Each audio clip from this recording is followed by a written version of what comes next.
Let's start the session then. फटाफट से शुरू करते हैं आज के सेशन को। और जिस तेंदुए की चाल आप देख रहे हो उसी चाल से आज हमें भाग के पी ब्लॉक के ये चारों ग्रुप खत्म करने हैं। Okay, that's really awesome. सबसे पहले हम लोग 15 नंबर ग्रुप की बात करते हैं। देखो 15 नंबर ग्रुप जो है ना, इस ग्रुप को नाइट्रोजन फैमिली कहते हैं, इसको निक्टोजन भी कहते हैं। क्या कहते हैं? निक्टोजन, निक्टोजन फैमिली कहते हैं। ये इसका नाम याद रखना, नाइट्रोजन फैमिली या फिर निक्टोजन फैमिली भी कहा जाता है। ठीक है, ये आप लोग ध्यान रखना है। 15 नंबर ग्रुप है, नाइट्रोजन ग्रुप कहलाता है। इसके मेंबर कौन से हैं? याद करने का तरीका क्या होगा? हिंदी में लाइन लिख देता हूं ना, पी ऐसे सबके बीच में भैया, समझ में आया ना? पी ऐसे सबके बीच, ना मने नाइट्रोजन, पी मने फोस्फोरस, ऐसे मतलब आर्सेनिक। ठीक है, उसके बाद सबके मतलब एसबी एंटीमनी, और बीच का मतलब bismuth. We are talking about pani. समझ में आ गया? ज्यादा दिमाग मत लगाना, आई एम टॉकिंग अबाउट पानी। तो बेसिकली नापी ऐसे सबके बीच nitrogen, phosphorus, arsenic, antimony, bismuth. तो चलो सबसे पहले तो देखो नाइट्रोजन का एटॉमिक नंबर कितना होता है? 7। 7 में 8 जोड़ दो, 7 और 8 कितना होता है? 15। तो फोस्फोरस का होता है 15, उसमें 18 जोड़ दो, 15 और 18 33। आर्सेनिक का होता है 33, उसके बाद 18 और जोड़ो 51। एंटीमनी का होता है 51। उसके बाद बिस्मिथ 32 और जोड़ो तो बिस्मिथ आएगा, और उसका कितना होता है? 83। तो आपने क्या क्या जोड़ा? पहले तो आपने 8 जोड़ा, फिर आपने 18 जोड़ा, फिर आपने 18 जोड़ा, फिर आपने 32 जोड़ा। ये आपके मैजिकल नंबर्स कहलाते हैं। These are called magical numbers. तो ये आपके मैजिकल नंबर्स हैं, जिससे आपको एटॉमिक क्या मिल सकता है? एटॉमिक नंबर मिल सकते हैं आगे के आगे के आगे। ठीक है, these are called magical numbers. अच्छा, एक और चीज इससे रिलेटेड मैं आपको बता देता हूं कि जो नाइट्रोजन फैमिली होती है, ठीक है, उसका generalise electronic configuration, generalise electronic configuration क्या होता है? जीईसी, जनरलाइज इलेक्ट्रॉनिक कॉन्फ़िगरेशन क्या होता है? उनका जनरलाइज इलेक्ट्रॉनिक कॉन्फ़िगरेशन होता है NS2 and NP3। NH2 NP3 please आप नोट डाउन करिए, लास्ट इलेक्ट्रॉन इनमें भरे जाते हैं। NH2 NP3 बहुत इंपॉर्टेंट है। ठीक है, सबको समझ में आ गया? सो एक कुछ चीजें थी, और सबसे बढ़िया बात क्या होती है, क्योंकि इसमें लास्ट 3 इलेक्ट्रॉन NP3 में भरे जाते हैं। अब आप इसको गौर से देखो, दिस इज हाफ फिल्ड। ये क्या है? हाफ फिल्ड है, और हाफ फिल्ड होने की वजह से क्या होता है? ये इनका इलेक्ट्रॉनिक कॉन्फ़िगरेशन मोर स्टेबल। सो इनका इलेक्ट्रॉनिक कॉन्फ़िगरेशन ज्यादा स्टेबल होता है, दैट इज मोर स्टेबल। इनका ज्यादा स्टेबल इलेक्ट्रॉनिक कॉन्फ़िगरेशन होता है। समझ गए बच्चों को? चलो अब इनके इलेक्ट्रॉनिक कॉन्फ़िगरेशन को देखो। देखो ये आता है पीरियड नंबर 2 में, ये आता है पीरियड नंबर 3 में, ये पीरियड नंबर 4 में, ये पीरियड नंबर 5 में, और ये पीरियड नंबर 6 में। और मैं इनका जनरलाइज इलेक्ट्रॉनिक कॉन्फ़िगरेशन बता चुका हूं, NH2 और NP3। तो आप देखो ऐसे ही मिलेगा आपको, 2s2 2p3, 3s2 3p3, ठीक है, 4s2 4p3, 5s2 5p3 and 6s2 6p3। ये जनरलाइज इलेक्ट्रॉनिक कॉन्फ़िगरेशन याद कर लो, that is more than enough. इसके अलावा आपको याद करने की जरूरत नहीं पड़ेगी। सो ये आपको पता होना चाहिए। ठीक है, अब इनके ऑक्सीडेशन स्टेट की बात कर लेते हैं कि एक्चुअली ये जब कंपाउंड बनाते हैं तो इनका ऑक्सीडेशन स्टेट क्या होता है, मतलब कौन से ऑक्सीडेशन स्टेट वाले कंपाउंड बनाते हैं। अब जैसा आप लोगों को दिख ही रहा है, जरा आप चेक करना। आपने थोड़ी देर पढ़ा था कि इनका जनरलाइज इलेक्ट्रॉनिक कॉन्फ़िगरेशन होता है NH2 एंड NP3। तो देखो सीधी सी बात ये है, तो इनके लास्ट ऑर्बिट में टोटल 5 इलेक्ट्रॉन होते हैं। अब 5 इलेक्ट्रॉन, अगर ये 3 इलेक्ट्रॉन इनको मिल जाए तो कितने पे पहुंच जाएंगे? 8, ऑक्टेट पूरा हो जाएगा। तो बेसिकली ये -3 ऑक्सीडेशन स्टेट दिखाते हैं, -3 तक जाते हैं। साथ में ये देखो, ये इनके बाहर वाले इलेक्ट्रॉन है टोटल 5, ये पांचों के पांचों डोनेट कर दें, अगर पांचों के पांचों ही निकाल दें, समझ में आ गया, तो ये +5 तक जाते हैं। तो इनका इलेक्ट्रॉनिक ऑक्सीडेशन स्टेट का जो रेंज होता है ना, वो -3 से लेके +5 तक होता है। -3 से +5 तक इनका ये रेंज होता है। आया सबको समझ में? अब इनमें हम लोग जरा चेक करें, -3 से +5 तक इनका रेंज होता है, लेकिन जैसे ही आप ऊपर से नीचे की तरफ जाते हैं तो यहां पर +3 ऑक्सीडेशन स्टेट का चांसेस इंक्रीज होने लगता है। ऐसा क्यों? +5 नहीं दिखाता, यानी कि बिस्मथ की बात करो तो बिस्मथ +5 नहीं दिखाता, वो बेसिकली +3 दिखाता है। ऐसा क्यों? क्योंकि अंदर के जो 2 इलेक्ट्रॉन है बेसिकली NH2 वाले, वो बॉन्ड बनाने में पार्टिसिपेट ही नहीं करते, बॉन्ड बनाने में पार्टिसिपेट नहीं करते। उसका रीजन क्या है? उसका रीजन है इनर्ट पेयर इफेक्ट। अगर कोई पूछे मुझसे तो inert pair effect is the reason. सबको समझ में आया? साथ साथ समझा रहा हूं। चलिए अब हम बात करते हैं नाइट्रोजन की। भाई साहब नाइट्रोजन है ना बहुत स्पेशल है। नाइट्रोजन -3 का कंपाउंड भी बनाता है, -2 भी बनाता है, -1 भी बनाता है, 0 भी बनाता है, 1 भी बनाता है, 2 भी बनाता है, 3 भी बनाता है, 4 भी बनाता है, 5 भी बनाता है। भाई साहब नाइट्रोजन ऐसा कंपाउंड है जो -3 से लेके +5 तक सारे कंपाउंड बनाता है। ओ माय गॉड, ये सवाल पूछा जाता है। ठीक है, तो अगर कोई पूछे मुझसे कि -3 वाला कंपाउंड बनाओ तो अमोनिया, -2 वाला कंपाउंड बताओ तो हाइड्रोजीन, -1 वाला कंपाउंड बनाओ तो क्या होगा? Ammonium hydroxide. 0 वाला कंपाउंड बताओ तो क्या होगा? नाइट्रोजन। +1 वाला कंपाउंड बनाओ तो N2O, +2 वाला कंपाउंड बनाओ तो वो कौन सा होगा? NO।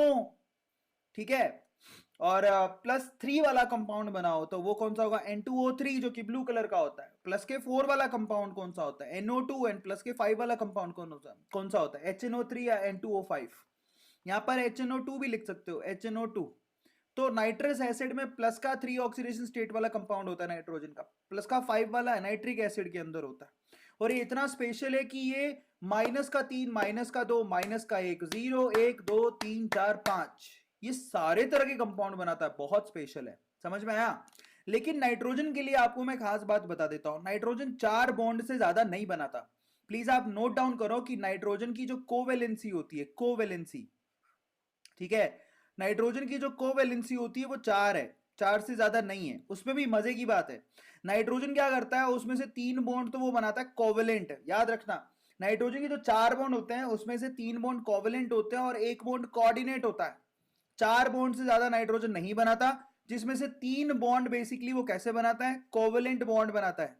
ठीक है, कोवेलेंट बॉन्ड बनाता है। और 1 बॉन्ड वो कैसा बनाता है? कोऑर्डिनेट बॉन्ड बनाता है, कोऑर्डिनेट बॉन्ड।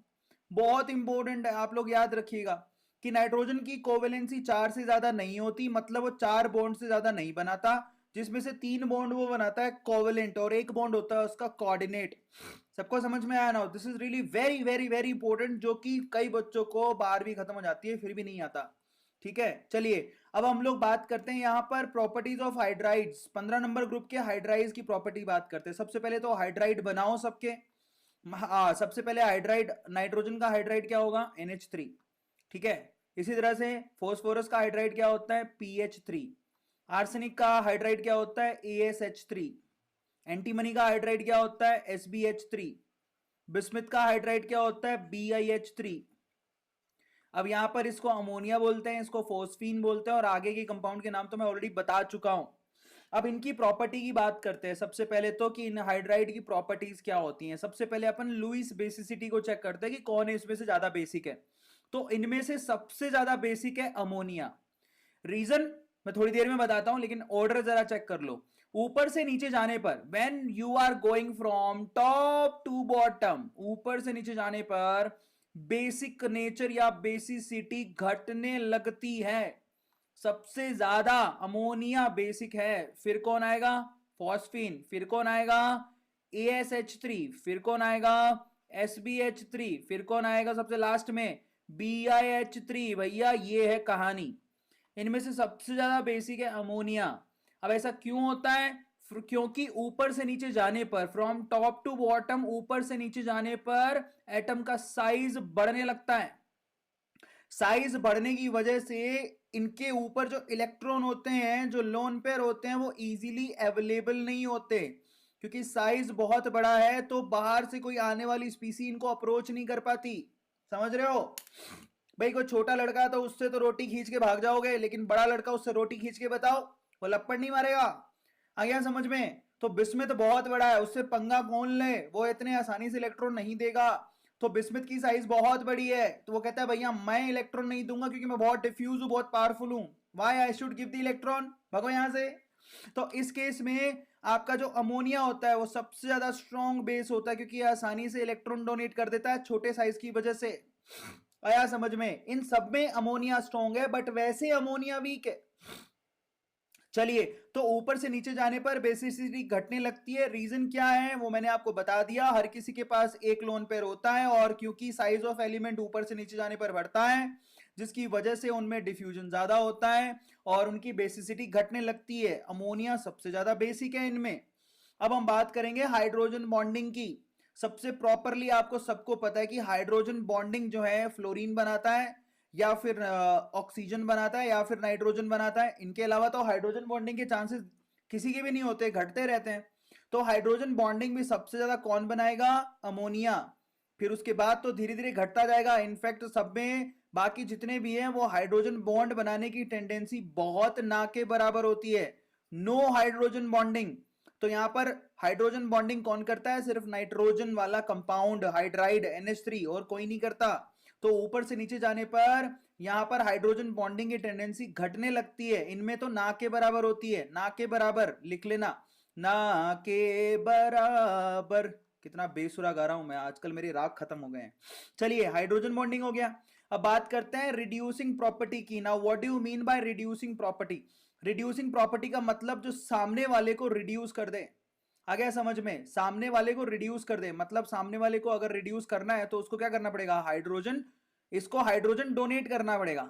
हाइड्रोजन डोनेट कौन करेगा आसानी से? जरा आप चेक करो, ये जो स्पीसी है हाइड्राइड, उनको हाइड्रोजन डोनेट करना पड़ेगा ताकि वो सामने वाला उसको गेन करे। जैसे ही सामने वाला गेन करेगा उसका रिडक्शन हो जाएगा, क्योंकि अपने को पता है कि addition of hydrogen is called reduction. जरा समझिए, रिड्यूसिंग प्रॉपर्टी का मतलब है कि सामने वाले को रिड्यूस करना, सामने वाले को क्या करना? हाइड्रोजन गेन करवाना, सामने वाले को हाइड्रोजन गेन कराना या खुद हाइड्रोजन को लूज करना। तो अब हमारे पास क्वेश्चन ये है कि अमोनिया की बात करें या फिर फोस्फीन की बात करें, ठीक है, या फिर ASH3 की बात करें या फिर SbH3 की बात करें या फिर BiH3 की बात करें, इनमें से अगर मैं आपसे पूछूं कि कौन आसानी से हाइड्रोजन छोड़ देगा, क्योंकि रिड्यूसिंग प्रॉपर्टी का मतलब क्या होता है? रिड्यूसिंग प्रॉपर्टी का मतलब होता है सामने वाले को रिड्यूस करना, मतलब इनको हाइड्रोजन डोनेट करना है। इन सारी स्पीसी को हाइड्रोजन डोनेट करना है। अब मेरा सवाल समझो, मेरा सवाल यह कि इनमें से आसानी से हाइड्रोजन कौन छोड़ेगा? इनमें से आसानी से हाइड्रोजन कौन छोड़ेगा? यस, जिसका साइज बहुत बड़ा है। बिस्मिथ, आपको पता है, जरा आप चेक करो। देखो, नाइट्रोजन जो है ना, साइज छोटी होती है उसकी, ठीक है। अब ये नाइट्रोजन है, अब हाइड्रोजन ने इसके साथ बॉन्ड बना के रखा हुआ है, ये हाइड्रोजन है, ठीक है। अब ये जो बॉन्ड लेंथ है बेसिक, अगर ये नाइट्रोजन है और ये हाइड्रोजन है तो बॉन्ड लेंथ बहुत कम है। ये नाइट्रोजन है और ये हाइड्रोजन है। बट बिस्मिथ की बात करो तो बिस्मिथ तो पापा है, इतना बड़ा है। हाइड्रोजन ये है। अगर बॉन्ड लेंथ देखे तो यहां पर बॉन्ड लेंथ बहुत ज्यादा है। जितना बॉन्ड लेंथ ज्यादा होगी उसको तोड़ना उतना ही ज्यादा आसान होगा। तो यहां पर बिस्मिथ के हाइड्राइड को तोड़ना आसान है, इसका मतलब this is very good reducing agent. इसकी रिड्यूसिंग कैपेसिटी सबसे ज्यादा होती है। तो यहां पर रिड्यूसिंग कैपेसिटी सबसे ज्यादा किसमें है? बिस्मिथ की, फिर एंटीमनी की, फिर आर्सेनिक की। सबसे कम रिड्यूसिंग प्रॉपर्टी किसकी है? ये भाई साहब अमोनिया की। जरा समझो, बहुत इंपॉर्टेंट है, इसको दिमाग लगाओ। आपसे पूछा गया रिड्यूसिंग कैपेसिटी, मतलब रिड्यूसिंग कैपेसिटी का मतलब सामने वाले को रिड्यूस करना। सामने वाले को रिड्यूस करने का मतलब है उसको हाइड्रोजन देना, यानी कि आपको हाइड्रोजन छोड़ना पड़ेगा। आप में से ऐसा कौन है जो कि हाइड्रोजन आसानी से छोड़ेगा? जिसका साइज बड़ा है, क्योंकि बॉन्ड का लेंथ ज्यादा होगा, उसको आसानी से तोड़ना आसान होगा। तो बिस्मिथ का जो हाइड्राइड है उसको तोड़ना बहुत आसान है, तो वहां से हाइड्रोजन बड़े आसानी से बाहर निकल जाएगा। और क्योंकि हाइड्रोजन यहां से आसानी से बाहर निकल जाएगा तो इसकी रिड्यूसिंग प्रॉपर्टी बेहद अच्छी है। तो यहां पर आप लोग याद रखिए कि रिड्यूसिंग प्रॉपर्टी की जब भी बात होती है तो ऊपर से नीचे जाने पर रिड्यूसिंग प्रॉपर्टी आरपी की वैल्यू बढ़ती है, मतलब रिड्यूसिंग एजेंट का प्रॉपर्टी इंक्रीज होता है। आप लोग याद रखिएगा भैया, डाउन द ग्रुप सबको याद हो गया? टॉप मोस्ट पे नोट लगा लो, ये सवाल बहुत पूछा गया, मैं आपको गारंटी देता हूं इस पे क्वेश्चन आने के चांसेस हैं भैया। This is the most important, जब मैं बोलूं मोस्ट इंपोर्टेंट कॉपी में लिख लेना। चलिए अब आगे चलते हैं। नेक्स्ट है हम लोग ऑक्साइड्स पढ़ेंगे नाइट्रोजन के। नाइट्रोजन के ऑक्साइड की स्ट्रक्चर, सबसे पहले तो आप लोग देखिए नाइट्रोजन के कितने ऑक्साइड होते हैं, जरा देखो।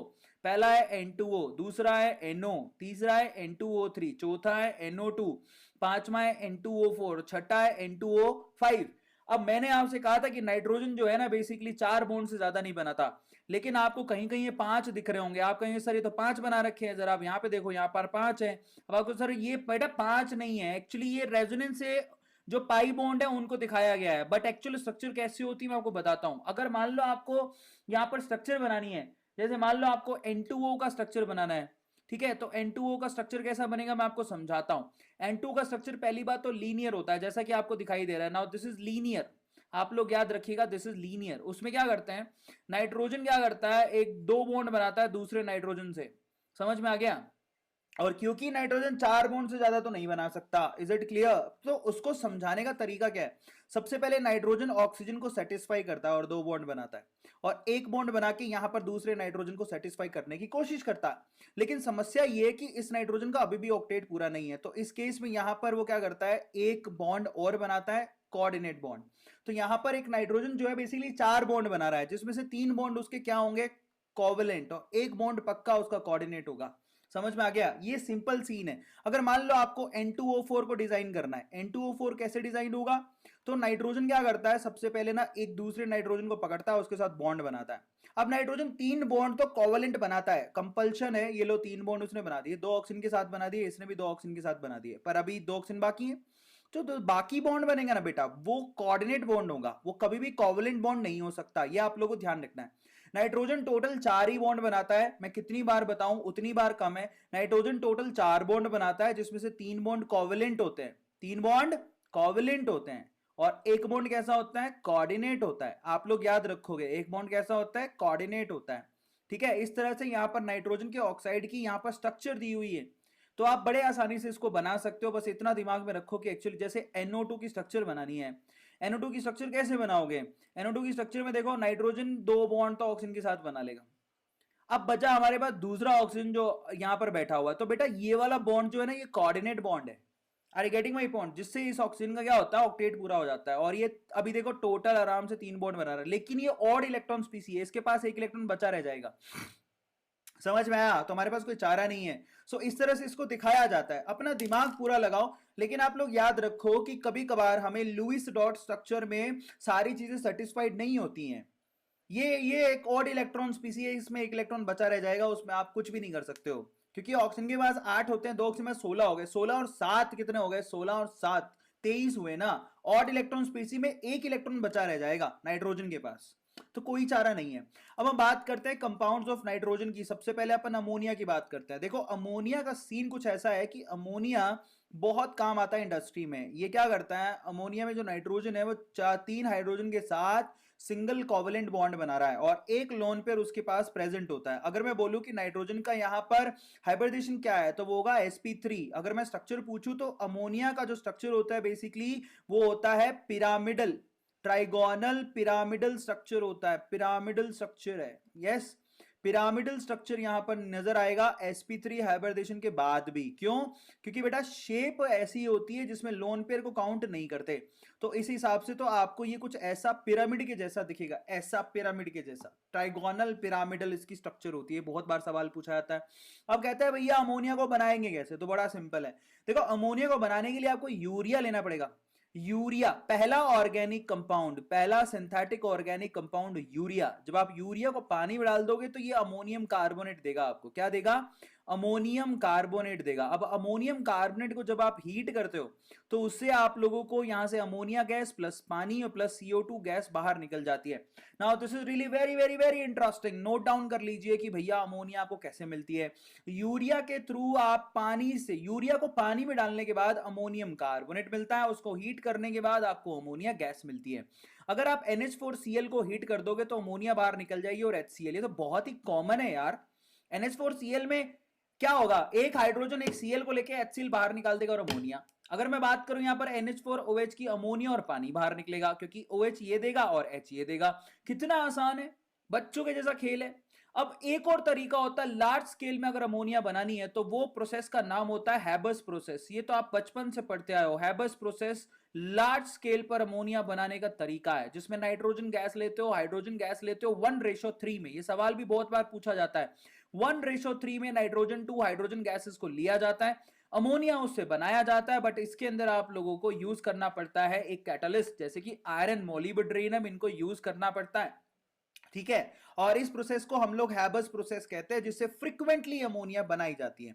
अब यहां पर हम लोग बात कर लेते हैं preparation of nitric acid. Nitric acid का फॉर्मूला होता है HNO3। अगर मैं उसकी स्ट्रक्चर की बात करूं तो देखो अगेन मजेदार बात है, नाइट्रोजन 4 बॉन्ड से ज्यादा कभी नहीं बनाता, तो आप देखो यहां पर बॉन्ड कैसे बन रहा है, ये एक नाइट्रोजन है जो डबल बॉन्ड ऑक्सीजन है, अब आपके पास तो दो ही बॉन्ड बचे, तो एक बॉन्ड उसने क्या किया OH के साथ बना लिया, मतलब ऑक्सीजन के साथ, अब यहां पर एक ऑक्सीजन और बची हुई है मरी मरी, तो यहां से एक कोऑर्डिनेट बॉन्ड है बेटा। और आपको मैं एक बात बता देता हूं, जब भी कोई कोऑर्डिनेट बॉन्ड है तो उसको आप यूं भी दिखा सकते हो कि इसने इलेक्ट्रॉन दिए तो इसमें प्लस आ गया, इसने इलेक्ट्रॉन लिए तो उसमें माइनस आ गया। तो बेटा ये जो कोऑर्डिनेट बॉन्ड को दिखाने का ये जो ऊपर वाला एरो वाला तरीका है वो तो पुराना तरीका है, लेकिन जो नीचे वाला तरीका है वो नया तरीका है। This is new method to showcase the coordinate bond. तो कोऑर्डिनेट बॉन्ड को दिखाने का तरीका होता है या तो एरो से दिखा सकते हो या फिर आप प्लस टू माइनस भी दिखा सकते हो, और एक सिंगल यहां पर कोवलेंट बॉन्ड बना के भी तरीका होता है। तो आपकी मर्जी है जिससे भी दिखाओ, लेकिन नाइट्रिक एसिड काम बहुत आता है। अब बोले कि नाइट्रिक एसिड को कैसे तैयार करते हैं, तो बेटा नाइट्रिक एसिड को तैयार करने के लिए आपको सोडियम नाइट्रेट की जरूरत पड़ती है। बहुत सिंपल है, देखो NaNO3 की जरूरत पड़ती है। अगर आप इसकी रिएक्शन किससे करा दो, कोई आपको करना क्या है, इसको सोडियम को हटाना है, हाइड्रोजन लगाना है। आप हाइड्रोजन कहां से मिलेगा, किसी एसिड से करवा दो। अगर आपने यहां पर H2SO4 से रिएक्शन करवा दी तो यहां पर HNO3 तैयार हो जाएगा। यार कुछ भी नहीं है, इसने हाइड्रोजन दिया, उसने हाइड्रोजन लिया, यहां पर इस पे प्लस है, इस पे माइनस है, इस पे एक हाइड्रोजन पे प्लस है और बाकी स्पीसी पे माइनस है, तो अपने आयन एक्सचेंज कर दो। यहां पर एक हाइड्रोजन इस NO3 को लेके भाग जाएगा और सोडियम उसके साथ चिपक जाएगा, तो फाइनली दूसरा कंपाउंड क्या बनेगा, NaH साथ में NO3 सॉरी NaHSO4। आ गया समझ में, ये कंपाउंड बनेगा। तो एक HNO3 बन गया जो हमें बनाना था और साथ में NHSO4 बन गया। अब हम आगे चलते हैं, एक बहुत बढ़िया प्रोसेस है H2SO4 को बनाने का जो बहुत ही फेमस है, that is called Ostwald process. Ostwald process HNO3 बनाने का, कॉन्टैक्ट प्रोसेस की बात नहीं कर रहा हूं, वो H2SO4 बनाता है, यहां पर ओस्टवाल्ड प्रोसेस की बात कर रहे हैं हम लोग जो HNO3 बना के देगा। तो चलो अब हम लोग नाइट्रिक एसिड को बनाने का एक बहुत ही नेमिंग केमिकल रिएक्शन पढ़ते हैं जिसका नाम है ओस्टवाल्ड प्रोसेस। मेरे प्यारे बच्चों, ओस्टवाल्ड प्रोसेस के बारे में डिटेल में बहुत बार पूछा जाता है, तो ओस्टवाल्ड प्रोसेस को बेटा सब लोग कॉपी पे लिखोगे, याद करोगे। अभी सब लोग क्या तैयार हो ओस्टवाल्ड प्रोसेस के लिए, एक बार चैट में लिख के बताओ जल्दी सी।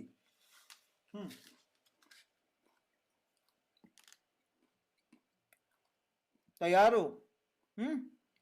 देखो, अगर आपको लार्ज स्केल में इंडस्ट्री में HNO3 बनाना है जिसको बोलते हैं नाइट्रिक एसिड, तो उसको बनाने के 3 स्टेप होते हैं, ठीक है। उसके लिए आपको अमोनिया गैस की जरूरत रहती है। सबसे पहले आप अमोनिया का रिएक्शन ऑक्सीजन के साथ कराओ, प्लेटिनम और रहूदियम की प्रेजेंस में 500 केल्विन टेम्परेचर रखो। जैसे ही आप अमोनिया की रिएक्शन ऑक्सीजन के साथ कराओगे तो यहां पर ये NO गैस प्रोड्यूस होगी, समझ में आ गया, साथ में पानी बाहर निकलेगा। अब ये जो NO गैस है वो फर्दर ऑक्सीजन के साथ रिएक्ट करके NO2 गैस में कन्वर्ट होती है, समझ में आ गया। NO गैस वापस ऑक्सीजन के साथ रिएक्ट करके NO2 गैस में कन्वर्ट होती है, रिएक्शन रिवर्सिबल है, तो इन दैट केस आपको NO2 को यहां से तुरंत बाहर निकालना पड़ेगा। बाद में जो NO2 आप बाहर निकाल रहे हैं उसको पानी के साथ रिएक्ट कराओ, आपको HNO3 मिलता रहेगा। This is the method of Ostwald, बहुत इंपॉर्टेंट है। अमोनिया लो, ऑक्सीजन के साथ रिएक्शन कराओ, आपको NO मिलेगा, उसके बाद NO का रिएक्शन ऑक्सीजन के साथ कराओ, NO2 मिलेगा, NO2 को वाटर के साथ रिएक्शन कराओगे यानी कि हाइड्रेशन कराओगे तो HNO3 बन जाएगा। This is nitric acid. ये स्टेप बहुत बेहद इंपॉर्टेंट है, इसका सेटअप ऊपर लगा हुआ है, हमें सेटअप के बारे में ज्यादा चिंता नहीं करनी, बट दूसरे बीकर में HNO3 इकट्ठा होता रहेगा इस रिएक्शन के बाद। तो बेसिकली अगर कोई पूछे कि ओस्टवाल्ड प्रोसेस में आप यूज क्या करते हो, तो ओस्टवाल्ड प्रोसेस में यूज किया जाता है अमोनिया और उसका रिएक्शन करवाया जाता है ऑक्सीजन के साथ। Now this is really very very very important thing कि अमोनिया को यूज किया जाता है ओस्टवाल्ड प्रोसेस में, ठीक है। बाकी आगे की चीज आगे रहेगी, लेकिन यहां पर ये स्पेशल सवाल पूछा जाता है कि भैया यहां पर यूज क्या होता है। चलिए अब हम रिएक्शंस की बात करते हैं कि भैया ये जो HNO3 है नाइट्रिक एसिड है वो कैसे रिएक्ट करता है। सबसे पहले तो मैं आपको बता देता हूं कि नाइट्रिक एसिड की बात करें तो नाइट्रिक एसिड के अंदर जो नाइट्रोजन है ना बेटा, वो प्लस के 5 ऑक्सीडेशन स्टेट पर होती है, जो इसकी मैक्सिमम पॉसिबल ऑक्सीडेशन स्टेट है। प्लीज आप इसको लिख लो, this is maximum possible oxidation state. इसका मतलब वो फर्दर इंक्रीज नहीं हो सकती, अगर वो वापस आगे इंक्रीज नहीं हो सकती, +5 से आगे नहीं जा सकती, तो इसका मतलब ये that is really very good, ये खुद को रिड्यूस करेगा सामने वाले को ऑक्सीडाइज करेगा। इसका मतलब this is a really good oxidising agent. ये बहुत अच्छा ऑक्सीडाइजिंग एजेंट है जो सामने वाले को ऑक्सीडाइज करेगा, क्योंकि ये खुद तो अपने आप को ऑक्सीडाइज कर ही नहीं सकता। तो आप लिख लो सबसे पहला नोट लगा के, HNO3 इसका सेल्फ ऑक्सीडेशन नहीं हो सकता, सेल्फ ऑक्सीडेशन नहीं हो सकता, लेकिन ये सामने वाले को ऑक्सीडाइज कर सकता है। इसका मतलब ये बहुत अच्छा ऑक्सीडाइजिंग एजेंट है। क्यों? क्योंकि नाइट्रोजन यहां पर मैक्सिमम पॉसिबल ऑक्सीडेशन स्टेट पर है। अब हम बात करते हैं जैसे कि सामने वाले को ऑक्सीडाइज करेगा। जरा देखो, अगर आपने मान लो HNO3 का रिएक्शन P4 से करवा दिया, P4 मतलब फोस्फोरस, इसको व्हाइट फोस्फोरस कहते हैं, उससे रिएक्शन करवाया, तो इस व्हाइट फोस्फोरस का वो ऑक्सीडेशन कर देगा। जरा आप चेक करो सीधे, आप खुद ही सोचो कि यहां पर HNO3 बनाया है तो यहां पर भी कोशिश करेगा ना कि फोस्फोरस वो खुद भी, जरा आप चेक करो कि HNO3 खुद मैक्सिमम पॉसिबल ऑक्सीडेशन स्टेट पर बैठा हुआ है, तो वो कोशिश करेगा ना कि फोस्फोरस का भी ऐसा ही कंपाउंड बन जाए। तो इन दैट केस क्या करता है, फोस्फोरस के साथ जब भी HNO3 रिएक्शन करता है तो वो उसका मैक्सिमम पॉसिबल ऑक्सीडेशन स्टेट वाला ऑक्सो एसिड बना देता है, जिसको बोलते हैं H3PO4। याद है आप लोगों को, ऑर्थो फोस्फोरिक एसिड कहते हैं इसको। यहां पर फोस्फोरस प्लस के 5 ऑक्सीडेशन स्टेट पर है, H3PO4 बना देता है। और खुद किसमें कन्वर्ट हो जाता है, वो बहुत है, खुद को रिड्यूस कर लेता है।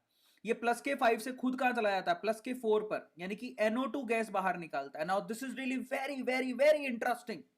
यहां पर आप गौर से देखना कि HNO3 जब भी कभी रिएक्शन करेगा तो खुद रिड्यूस होकर NO2 में कन्वर्ट होगा। प्लीज आप इस पे फोकस करिए भैया, ये बहुत इंपॉर्टेंट है। NO2 में अगली रिएक्शन देखो, अगली रिएक्शन में वो आयोडीन से रिएक्शन कर रहा है। फिर आयोडीन का क्या करेगा, वो आयोडीन का कोशिश करेगा कि भैया आयोडीन का जो maximum possible stable oxo acid है वो बना देगा।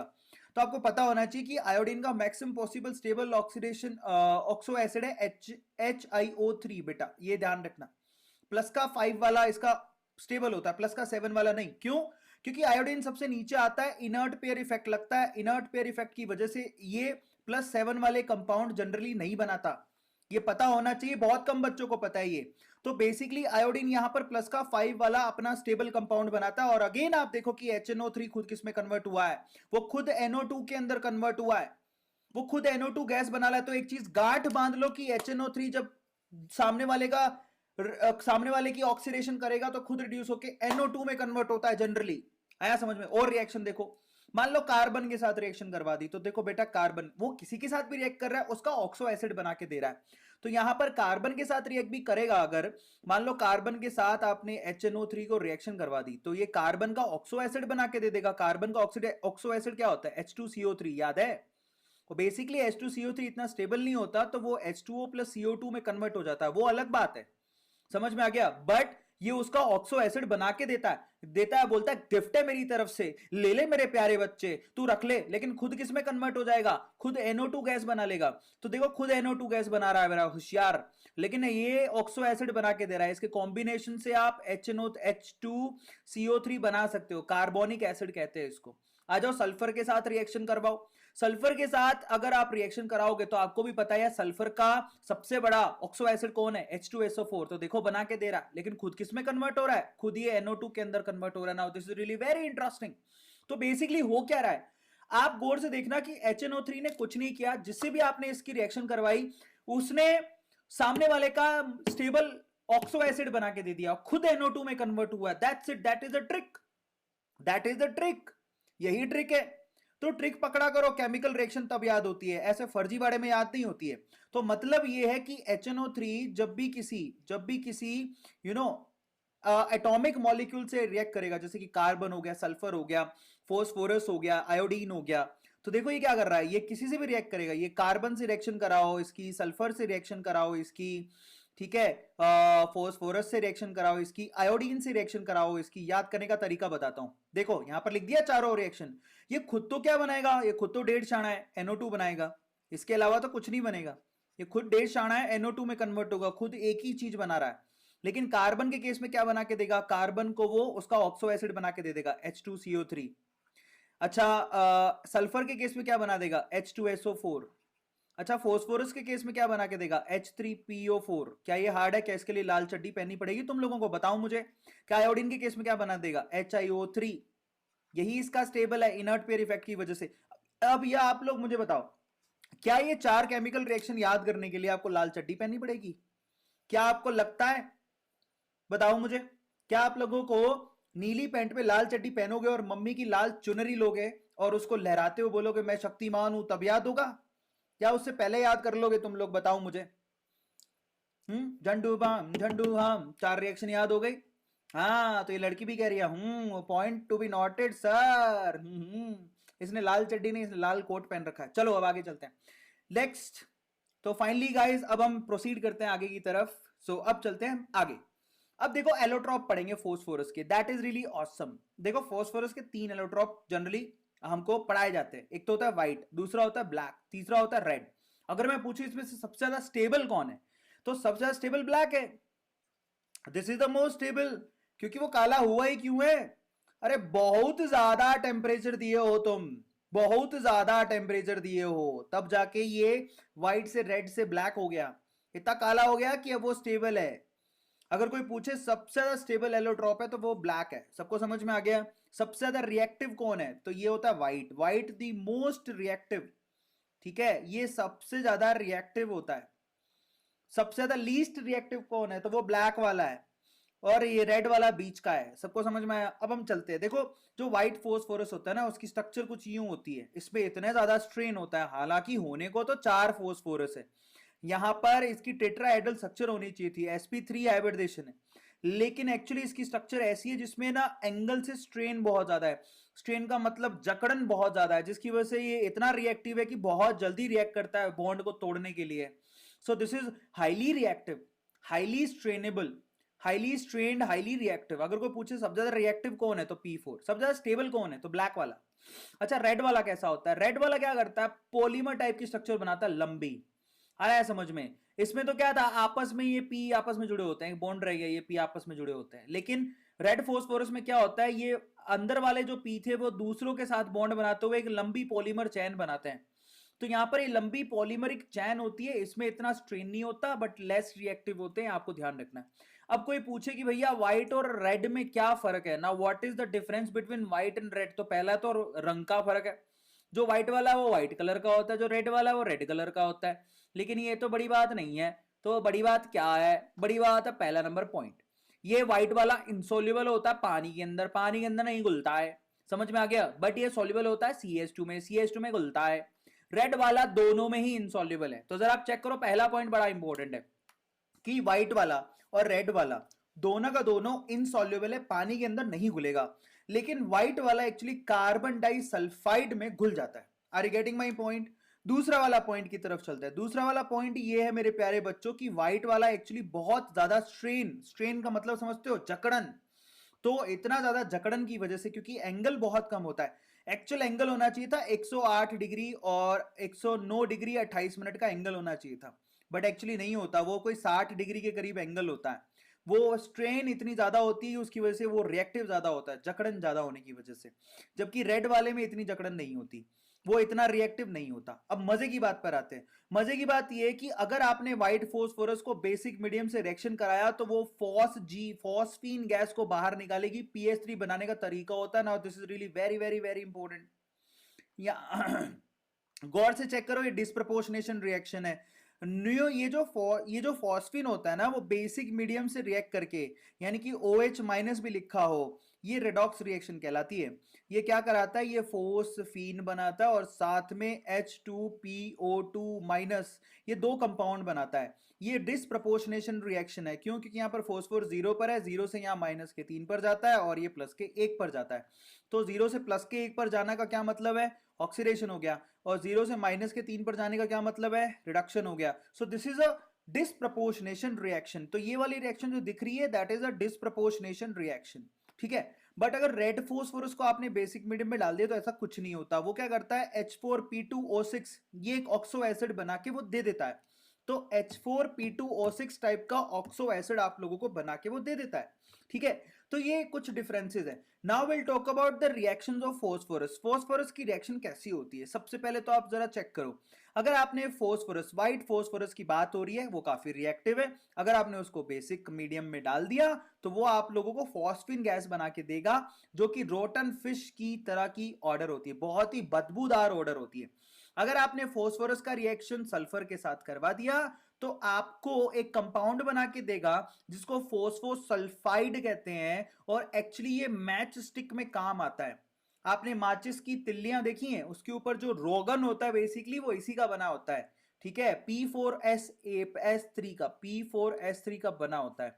ये माचिस की तिल्ली के ऊपर का रोगन है। और अगर आप लोगों ने P4 को हाइड्रोजन प्लस हीट से रिएक्शन करवा दी तो वो फॉस्फीन गैस बना के देगा, ये आप लोगों को ऊपर से ही पता है।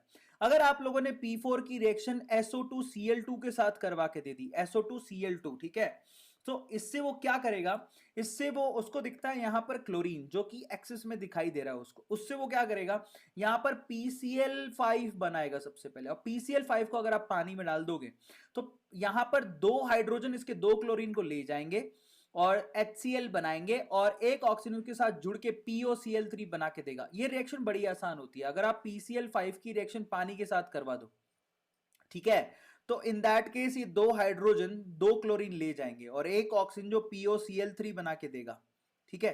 फाइनली अगर POCl3 फिर से आपने पानी में डाल दिया तो वो आपको ऑर्थोफॉस्फोरिक एसिड यानी कि H3PO4 बना के देगा। तो ये काफी इंटरेस्टिंग रिएक्शन है, ये सवाल काफी बार पूछा जाता है। पहला जो रिएक्शन है ना, ये आपके एग्जाम के पॉइंट ऑफ व्यू से बहुत इंपॉर्टेंट है। अब मान लो कि P4 का रिएक्शन आपने HNO3 के साथ करवा दिया, तो अभी आप पढ़ के आए हो कि HNO3 बहुत अच्छा ऑक्सीडाइजिंग एजेंट होता है, वो फॉस्फोरस का क्या बना देगा, ऑक्सो एसिड बना के तैयार करके दे देगा। ये तो पहले पढ़ के आए हो, एरो गैस बाहर निकलेगी।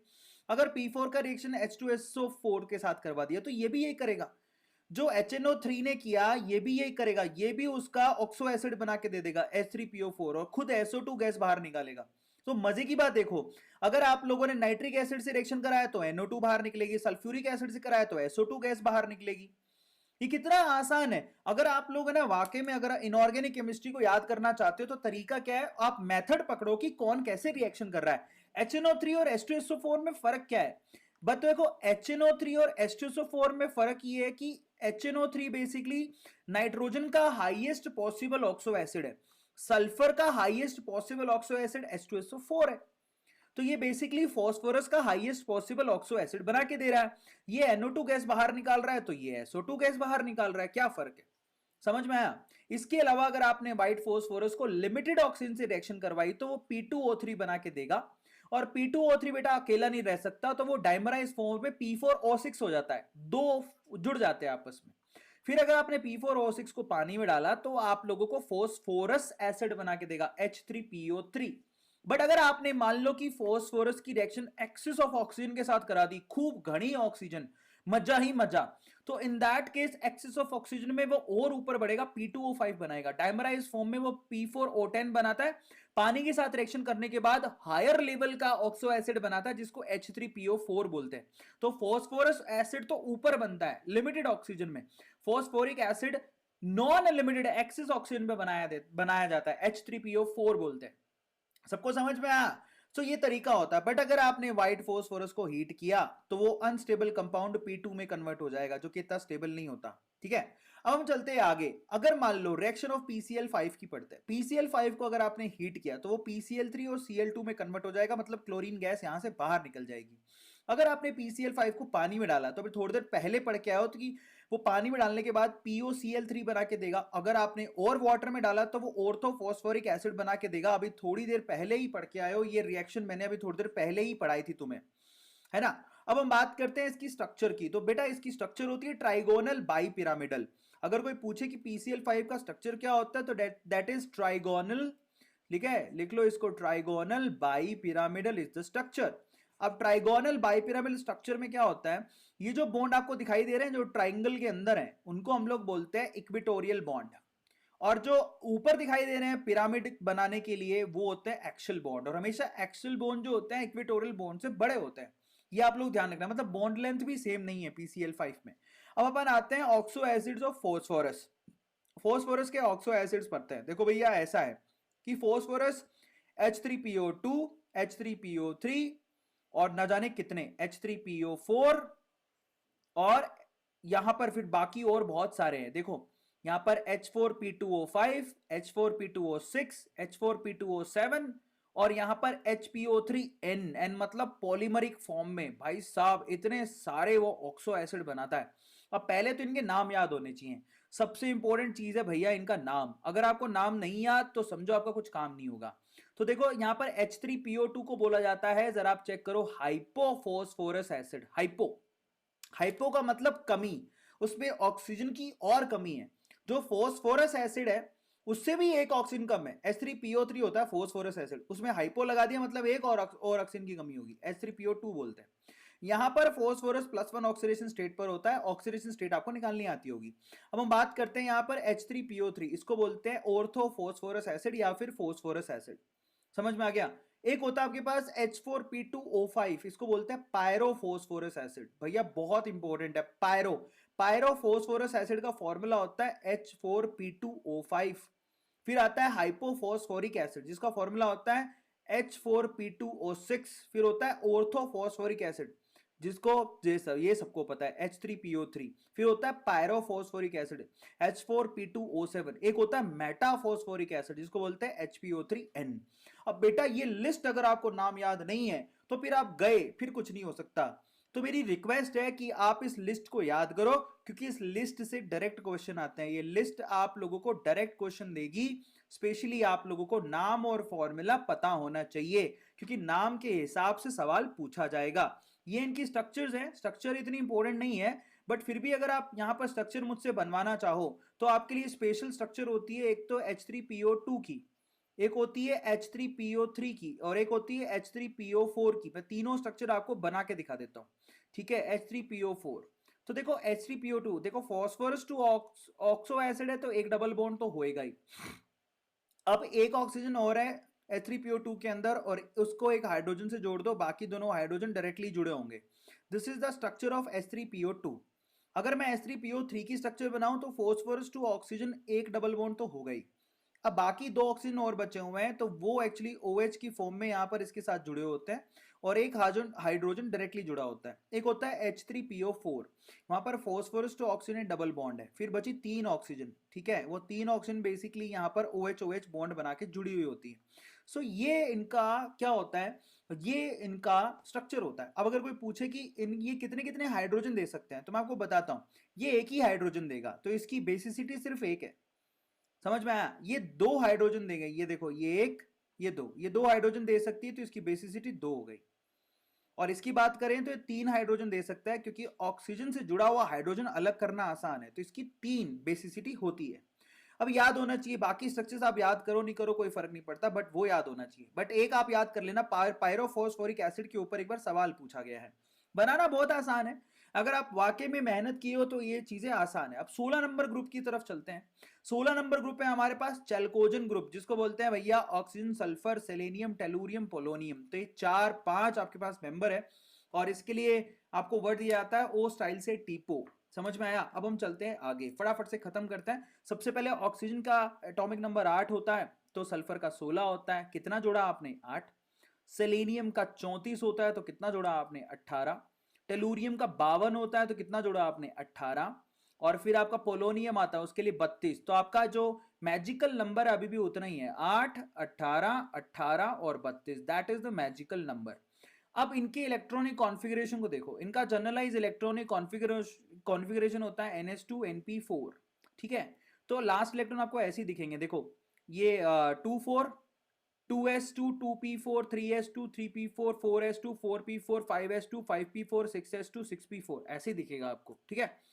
अब यहां पर बात करते हैं रिएक्शन विद हाइड्रोजन, इनकी रिएक्शंस को पढ़ते हैं। 16 नंबर ग्रुप पर हाइड्रोजन से रिएक्शन करेगा तो क्या बनाएगा, हाइड्राइड।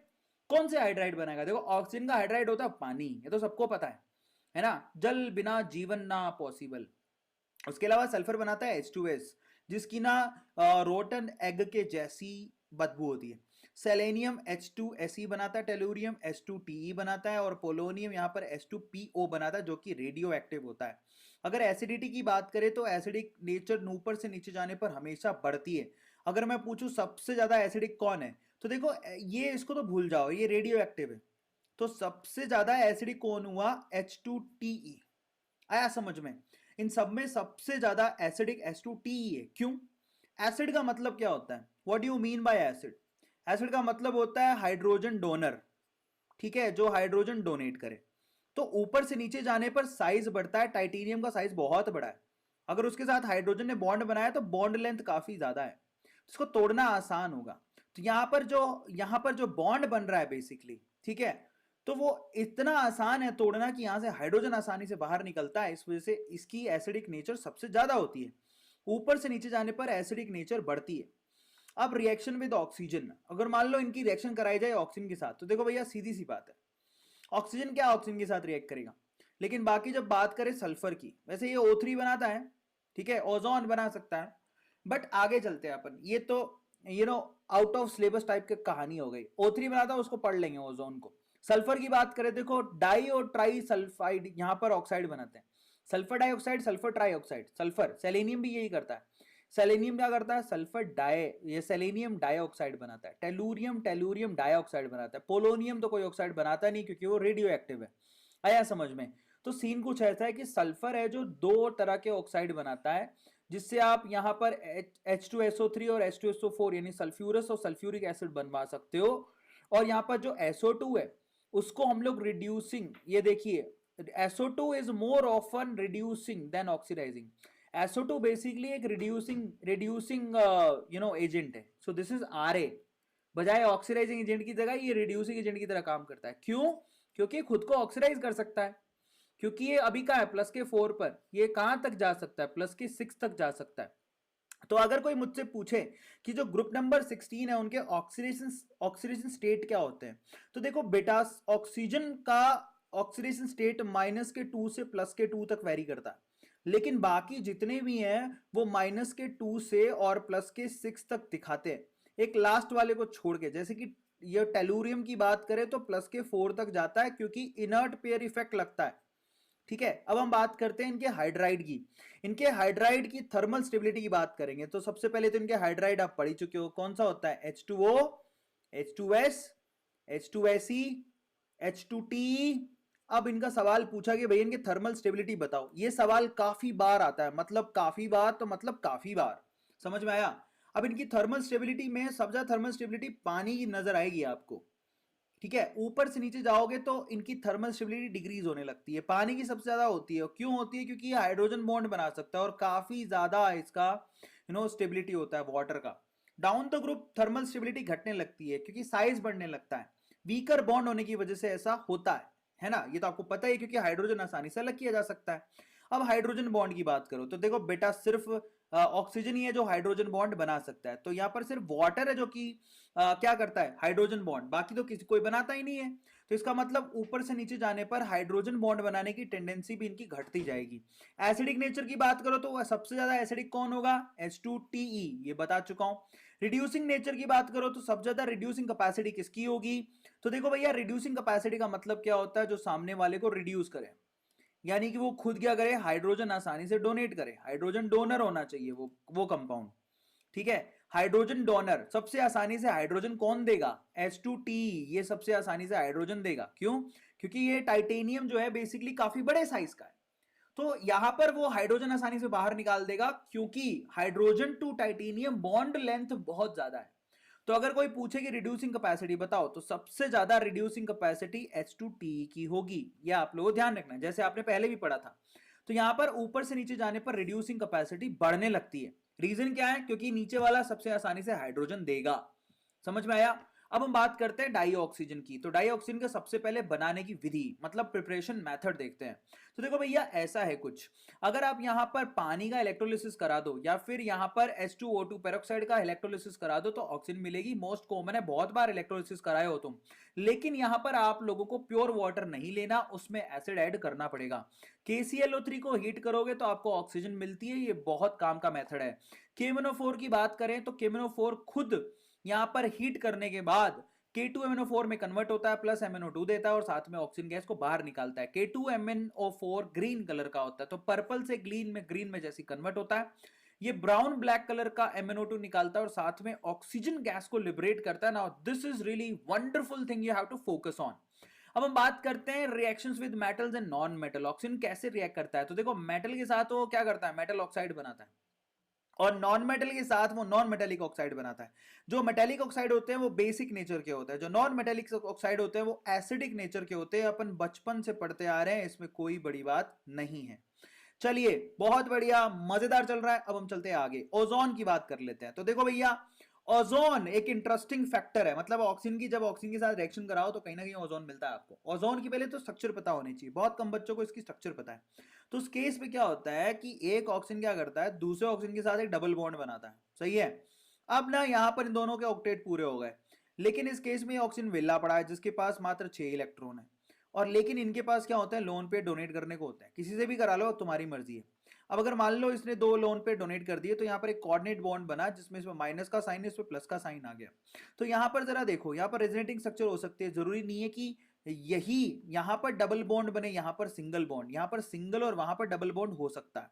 इस तरह से यहाँ पर ये इसकी 3 रेजोनेटिंग स्ट्रक्चर्स पॉसिबल हैं, 2 रेजोनेटिंग स्ट्रक्चर्स पॉसिबल हैं, और तीसरी इसकी हाइब्रिड स्ट्रक्चर कहलाती है। समझ में आ गया। तो ये इसका मतलब, फॉर्मल चार्ज की बात करो तो ये जो पहली ऑक्सीजन दिख रही है जो प्लस का साइन है उसमें +1 फॉर्मल चार्ज है, इस पे माइनस का 1 फॉर्मल चार्ज है, और इस पे 0 फॉर्मल चार्ज है।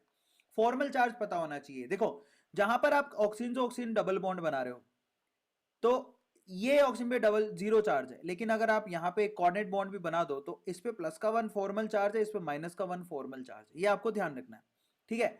अब मजे की बात देखो, प्रिपरेशन मेथड अगर बात करें तो ऑक्सीजन की डिस्चार्जिंग से, ऑक्सीजन की आप साइलेंट डिस्चार्जिंग कराओगे तो आपको ओजोन मिलेगी।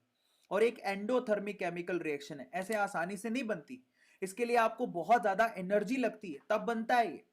तो एंडोथर्मिक केमिकल रिएक्शन है, इसको साइलेंट डिस्चार्ज कराने से ओजोन बनता है। लेकिन ओजोन बनने के बाद, ओजोन एक बहुत ही बढ़िया ऑक्सीडाइजिंग एजेंट है। क्यों भैया, उसके पास नेसेंट ऑक्सीजन होती है, एक्स्ट्रा ऑक्सीजन होती है। आया समझ में। तो वो सामने वाले को ऑक्सीडाइज कर देता है। जैसे मान लो ओजोन का रिएक्शन आपने पीबीएस से करवाया, तो क्या करेगा वो, ये देखो सल्फर -2 पर है, उसको +6 पर धक्का दे देगा, ऑक्सीडाइज करवा देगा। अगर आयोडीन की बात करें, I- से रिएक्शन कराने पर ये I2 बना देता है। फिर से अगर और कराओगे तो फिर से उसको HiO3 पे ऑक्सीडाइज करके +5 पर धक्का मार देगा। समझो ऑक्सीडाइज कर रहा है वो। NO से रिएक्शन कराओगे तो वो NO2 में कन्वर्ट कर देगा उसको। तो बेसिकली यहां पर वो कर क्या रहा है, वो बहुत अच्छा ऑक्सीडाइजिंग एजेंट है। अब बात करते हैं हम लोग एलोट्रॉप्स ऑफ सल्फर की। सल्फर के एलोट्रॉप कितने होते हैं, देखो भैया सल्फर के एलोट्रॉप होते हैं 2, जो आपस में क्या होते हैं 369। ये जो टेम्परेचर है, इस टेम्परेचर पे इंटर कन्वर्टेबल होते हैं। मतलब ये एसिड इस एसिड में और ये एसिड इस एसिड में कन्वर्ट हो सकता है। वो 2 फॉर्म कौन सी है, एक होती है रोम्बिक, एक होती है मोनोक्लिनिक। और जो रोम्बिक होती है वो येलो कलर का होता है, रोम्बिक येलो कलर का होता है। अब इनकी स्ट्रक्चर की बात करें तो देखो भैया, जो रोम्बिक होता है, बेसिकली रोम्बिक, उसका स्ट्रक्चर क्राउन के जैसा होता है। मतलब यहां पर 8 सल्फर क्राउन के जैसे, क्राउन जो होता है ना, ये जो ताज होता है उसके जैसे, आपको क्राउन के जैसे दिखेगा, क्राउन पहना हुआ। और जो मोनोक्लिनिक होता है बेसिकली, वो चेयर के जैसा होता है। चेयर समझते हो, चेयर, उसकी जैसी उसकी स्ट्रक्चर होती है। ये देखो चेयर, आप बैठ भी सकते हो यहाँ पे, है ना, यहाँ बैठ जाओ, यहाँ पे सिर लगा लो अपना। तो यहाँ पर जो 2 स्ट्रक्चर है, रोम्बिक एंड मोनोक्लिनिक, रोम्बिक ताज के जैसा होता है, मोनोक्लिनिक चेयर के जैसा होता है।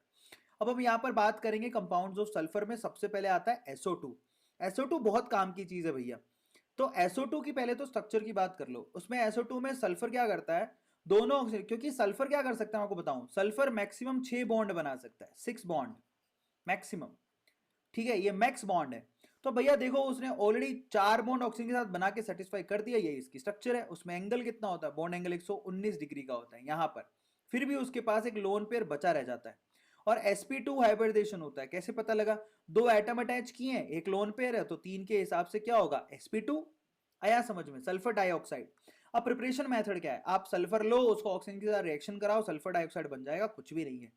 लेकिन इंडस्ट्रियल मेथड ये नहीं है। इंडस्ट्रियल मेथड में क्या करते हैं, इंडस्ट्रियल मेथड में आप ये जो फूल्स गोल्ड है, इसको फूल्स गोल्ड क्यों कहते हैं, क्योंकि दिखता गोल्ड के जैसा लेकिन होता नहीं है। यहां पर ये जो फेरस सल्फाइड है, इसको यूज करते हो, ऑक्सीजन के साथ रिएक्शन कराते हो, ये फेरिक ऑक्साइड में इसको कन्वर्ट करता है और SO2 गैस को बाहर निकालता है। ये जो मेथड है वो मेटलर्जी का है। मतलब समझो कि बड़ी बड़ी इंडस्ट्रीज में मेटलर्जी में इसको इस्तेमाल करते हैं, ताकि हम लोग ये फेरस सल्फाइड को फेरिक ऑक्साइड में कन्वर्ट करने के बाद यहां पर इसका रिडक्शन करा के Fe लेके आते हैं। उस केस में आपको SO2 गैस मिलती है। ये SO2 गैस आगे कॉन्टेक्ट प्रोसेस में H2SO4 बनाने में काम आती है। SO2 गैस या लाइट येलो कलर की होती है, आपको ध्यान रखना है। अब आप देखो लेबोरेटरी मेथड क्या है। लेबोरेटरी मेथड में आपको सल्फाइट लेना होता है, यानी कि H2SO3 लेना होता है। H2SO3 इसको सल्फाइट कहते हैं, ठीक है। अब जैसे ही आप इसको, ये देखो ये खुद ही एसिडिक मीडियम का होता है। एसिडिक सॉल्यूशन के अंदर जब ये आप इसकी रिएक्शन कराते हो तो ये SO2 गैस को रिलीज करता है, यहां से सल्फाइड से SO2 मिलती है। इनफैक्ट SO2 से सल्फाइड भी मिलता है, उल्टा भी है, ठीक है। अब रिएक्शंस ऑफ SO2 की बात करते हैं तो सबसे पहले आता है, देखो SO2 मैंने आपको पहले ही कहा था, ये ट्राई करता है कि ये बहुत अच्छा रिड्यूसिंग एजेंट है, समझ में आया, क्योंकि ये खुद को ऑक्सीडाइज करता है, क्योंकि ये प्लस के 4 पर है। अगर आपने इसकी क्लोरीन से रिएक्शन कराई तो क्लोरीन 0 पर है, उसको रिड्यूस करा के माइनस के 1 पर ले जाएगा, SO2Cl2 बना देगा, जिसको सल्फ्यूरिल क्लोराइड कहा जाता है। बहुत सारी फ्री रेडिकल मैकेनिज्म्स में काम लेते हैं इसको। ऑक्सीजन के साथ रिएक्शन कराओगे तो देखो खुद ही SO2 से SO3 में कन्वर्ट हो गया, खुद का ऑक्सीडेशन करा लिया इसने, लाजवाब। PbO2 की बात करें तो ये Pb एक्चुअली +4 है। अगर SO2 PbO2 से रिएक्शन करेगा तो PbSO4 बनाएगा, हैवी वाइट PPT बना लेता है उससे। आ गया समझ में? मतलब ये बेसिकली खुद को ऑक्सीडाइज करने का काम करता है, लालची है, दिस इज लालची। ये खुद को ऑक्सीडाइज करने का काम करता है। हर बार ये कहां पर कन्वर्ट हो गया, खुद आगे बढ़ गया, ऊपर चला गया। आ गया समझ में? ये मतलब निकलता, ऊपर वाले में SO2Cl2 में प्लस के 6 पर चला गया, ये बहुत क्षणा है।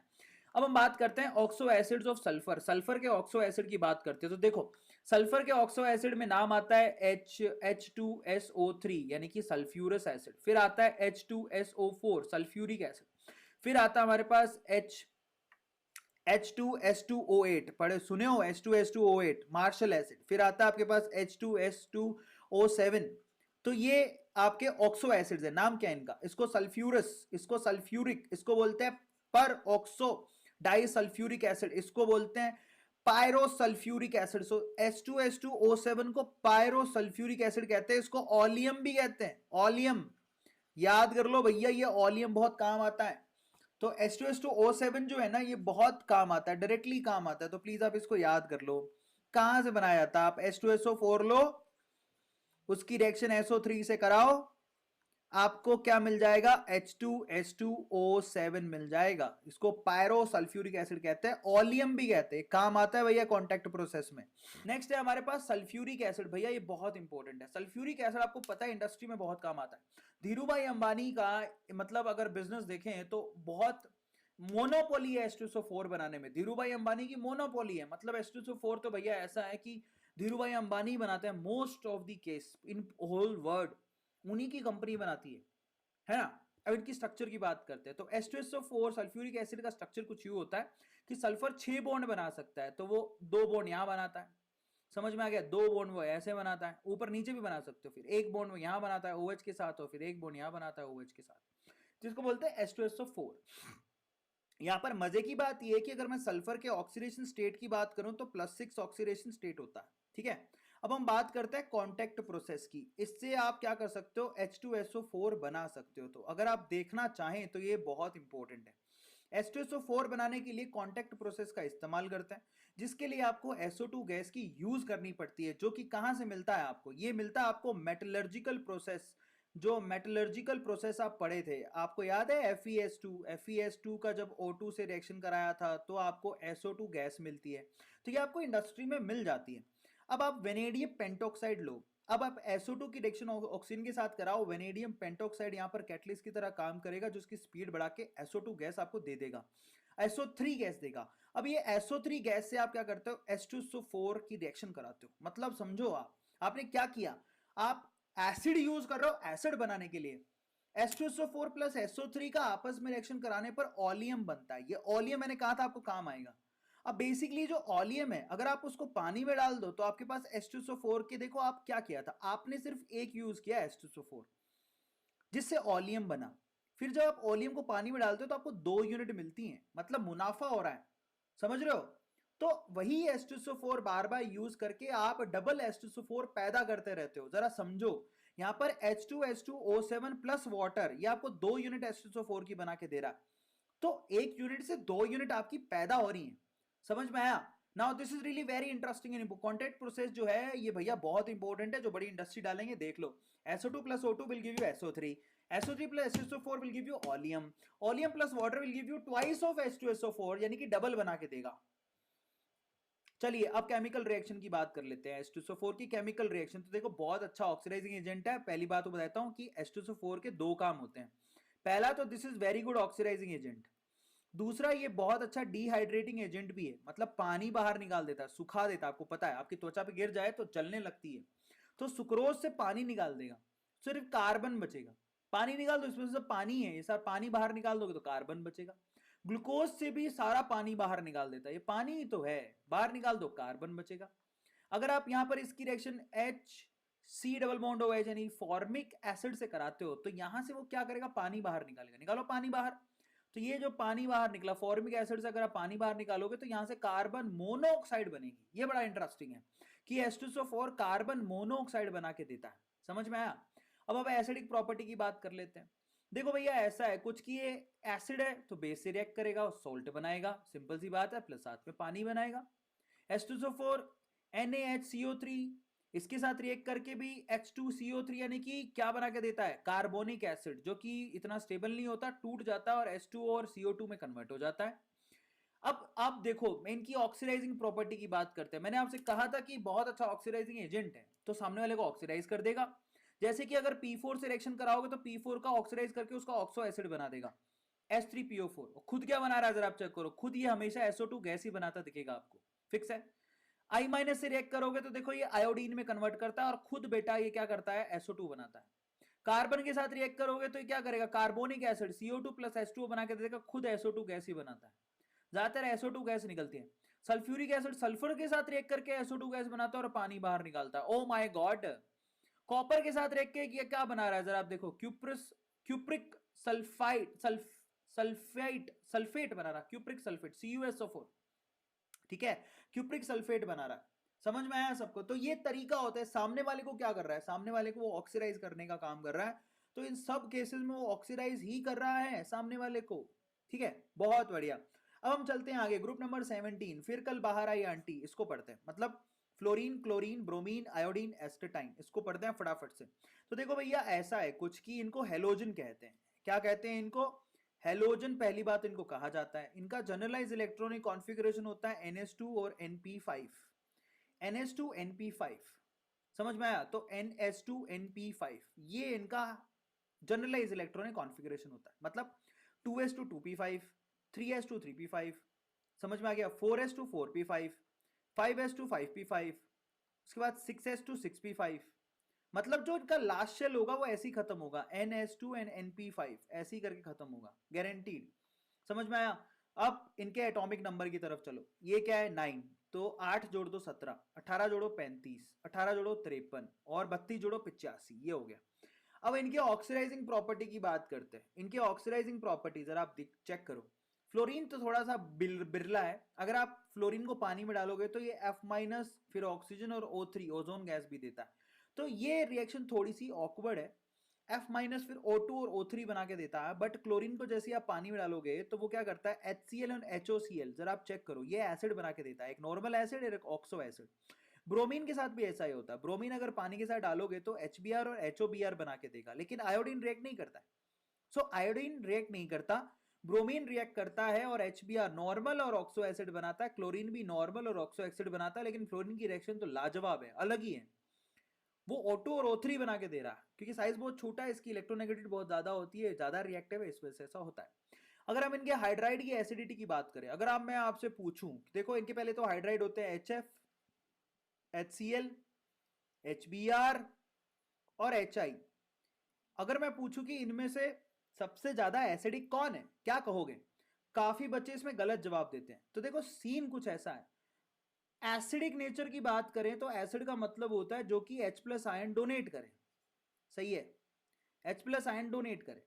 इनमें से आसानी से डोनेट करेगा HI। क्यों क्यों ऐसा करेगा HI आसानी से डोनेट करेगा? क्योंकि HI में आयोडीन के एटम की साइज बहुत बड़ी है और हाइड्रोजन की इतनी है, बॉन्ड लेंथ काफी ज्यादा होगी, इसको तोड़ना आसान है, कम एनर्जी में टूट जाएगा। तो HI आसानी से हाइड्रोजन को लिबरेट करता है, इसलिए उसकी एसिडिक नेचर ज्यादा होती है।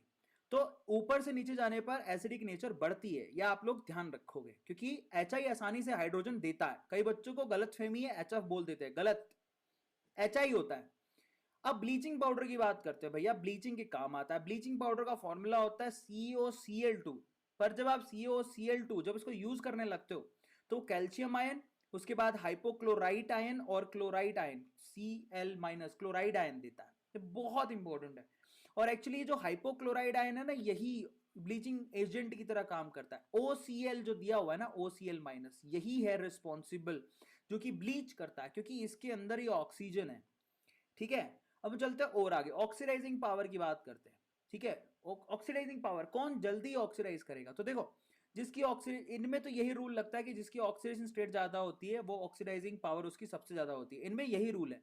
तो इस हिसाब से HClO4 की ऑक्सीडाइजिंग पावर सबसे ज्यादा है, फिर HClO3, फिर HClO2 और फिर HClO, क्योंकि यहां पर लास्ट वाले में क्लोरीन प्लस के 1 पर है, यहां पर प्लस के 3 पर है। ऑक्सीडेशन स्टेट आपको सबको निकालनी आती है, मैं आपको दिखा देता हूं। HClO4 की बात करें तो 4 ऑक्सीजन के ऊपर माइनस का 8 है, हाइड्रोजन पे प्लस का 1 है, तो इस क्लोरीन पे कितना बैलेंस करना पड़ेगा? प्लस का 7।